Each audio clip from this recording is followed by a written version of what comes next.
రాష్ట్ర ముఖ్యమంత్రి నారా చంద్రబాబు నాయుడుపై వైసీపీ నేత అంబటి రాంబాబు చేసిన అనుచిత వ్యాఖ్యలపై ఉమ్మడి తూర్పుగోదావరి జిల్లాల డీసీఎంస్ చైర్మన్ పెచ్చెట్టి చంద్రమౌళి తీవ్రంగా మండిపడ్డారు. పేరూరు గ్రామంలోని తన స్వగృహంలో టీడీపీ నాయకులతో సమావేశం అనంతరం మీడియాతో మాట్లాడిన చంద్రమౌళి అంబటి రాంబాబు చేసిన వ్యాఖ్యలు పూర్తిగా అనుచితమని అన్నారు. నారా చంద్రబాబు నాయుడు కేవలం ముఖ్యమంత్రి మాత్రమే కాదని దేశవ్యాప్తంగా గుర్తింపు పొందిన జాతీయ నాయకుడని గుర్తుంచుకోవాలని అంబటిని హెచ్చరించారు. అధికారం పోయినా ఇంకా అధికారంలో ఉన్నామన్న భ్రమలో వైసీపీ నేతలు మాట్లాడుతున్నారని విమర్శించారు. గత ఎన్నికల్లో 11 సీట్లకే పరిమితమైన పార్టీ ఇక ముందు ఒక్క సీటు వచ్చినా ఆశ్చర్యమేనని వ్యంగ్య వ్యాఖ్యలు చేశారు. ఈ సమావేశంలో టీడీపీ మండల ప్రధాన కార్యదర్శి దేవరపల్లి వీరేష్ కుమార్, మాజీ ఎంపీటీసీ చింతపల్లి సరస్వతి వెంకన్న, నీటి సంఘం అధ్యక్షులు ఎంవీవీ సత్యనారాయణ, డైరెక్టర్ పిల్లా ఏడుకొండలు తదితరులు పాల్గొన్నారు. మీడియా మిత్రులకు నా నమస్కారాలండి. అంబటి రాంబాబు వైఎస్ఆర్సీపీ సీనియర్ నాయకుడు, మాజీ మంత్రి. ఆయన ఇష్టం వచ్చినట్లుగా ఈ రాష్ట్ర గౌరవ ముఖ్యమంత్రి నారా చంద్రబాబు నాయుడు గారిని, ఆయన ఈ రాష్ట్రానికి ముఖ్యమంత్రే కాదు, దేశంలోనే ఒక గొప్ప నాయకుడు. ఒక 40 సంవత్సరాలు ఈ దేశ చరిత్రలో ఒక గొప్ప రాజకీయం చేసినట్టు గొప్ప నాయకుడు, నేషనల్ నాయకుడు, ఆంధ్రప్రదేశ్కే ముఖ్యమంత్రి కాదు. అలాంటి నాయకుడిని పట్టుకుని ఇష్టం వచ్చినట్టుగా అంబటి రాంబాబు అవాకులు చవాకులు పేలుతూ బూతులు తిడుతూ మాట్లాడటం జరిగింది. అంబటి రాంబాబు, మీకు సంస్కారం ఉందా అని చెప్పేసి నేను అడుగుతా ఉన్నాను. ఒక మంత్రిగా పనిచేసినటువంటి వ్యక్తి ఒక ముఖ్యమంత్రిని పట్టుకుని ఈవేళ ఇష్టం వచ్చినట్టుగా మాట్లాడితే ఈవేళ అంటే మీరు ఏమనుకుంటున్నారు?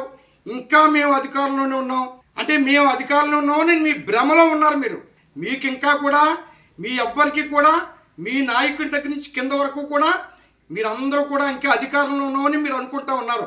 మీకు గతంలో మీరు 5 సంవత్సరాల పరిపాలనలో మీరు చేసినటువంటి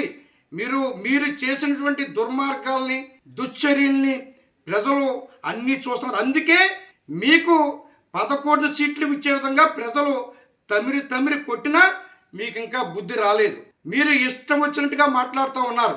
మీరు ఎప్పటికీ కూడా మీరు అనుకుంటా ఉన్నారు ఇదే రకమైన మీరు కేవలం అసలు మీకు ఆత్మ పరిశీలన చేసుకున్నారా? మీరు ఎందుకు మాకు 11 సీట్లు వచ్చాయి, వై నాట్ 175 అనే మీ నాయకుడు ఈవేళ 11 సీట్లు ఎందుకు వచ్చాయని చెప్పేసి అసలు మీరు ఆత్మ పరిశీలన చేసుకున్నారా అని చెప్పేసి నేను అడుగుతా ఉన్నాను. ఈవేళ మొన్న ఒక డ్యాన్సులు కూడా చేశారు. మొన్న భోగి పండగకి మీరు డ్యాన్సులు కూడా చేశారు. ఈ రాంబాబు చెప్తున్నాడు విను చంద్రబాబు అని చెప్పి మీరు డ్యాన్సులు కూడా చేశారు. ఏ వినాలి అంటే మీరు గతంలో చేసినటువంటి దుర్మార్గమైనటువంటి దుశ్చర్యల్ని ఈ ప్రజలు వినారా? వినే ఈవేళ మీకు ఈ 11 సీట్లు ఇవ్వడం జరిగింది. ఈవేళ ఏం వినాలి? చంద్రబాబు నాయుడు గారు కూటమి ప్రభుత్వం ఏదైతే సూపర్ 6 హామీలు ఇచ్చిందో ఆ హామీలన్నీ కూడా చంద్రబాబు నాయుడు గారు నెరవేర్చారు. మీకు లేక తల్లికి వందనం ఎంతమంది పిల్లలు ఉంటే అంతమందికి ఇస్తామని చెప్పేసి మీరు చెప్పి ఈవేళ ఒకరికే ఇచ్చి అలా చేయలేదు. ఈవేళ తల్లికి వందనం ఎంతమంది పిల్లలు ఉంటే అంతమందికి ఇస్తామన్నారు, అంతమందికి ఇచ్చారు. సూపర్ 6లో ఎన్ని హామీలు ఇచ్చేస్తే అన్ని హామీలు ఇచ్చారు.